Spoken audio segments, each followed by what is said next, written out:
Aujourd'hui dans Pitline, on va plonger vraiment au cœur de la moto, à la découverte du moteur avec deux spécialistes, François et Étienne.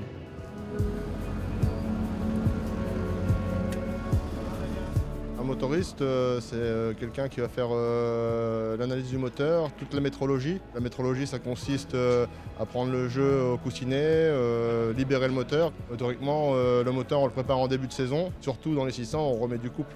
Puisque d'origine, c'est assez creux. Un 600 en dessous de 8000, ça ne marche pas énormément, quoi. Qu'un 1000, ça marche, puisque forcément, on a la cylindrée qui compense par rapport à un 600.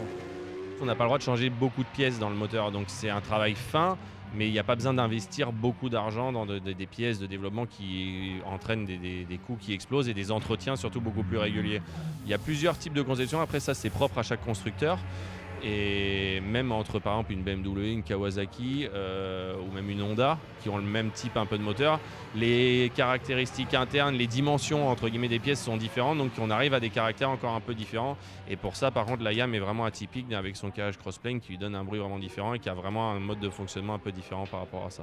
En gros en fonction de la puissance et du caractère du moteur et des pièces qui sont dedans et de son mode de fonctionnement, il va falloir le gérer parce qu'après en fait le deuxième élément le plus important ça va être les pneus, donc il va falloir arriver à gérer le caractère du moteur pour retransmettre au mieux la puissance sur les pneumatiques pour pouvoir exploiter la moto sur le circuit.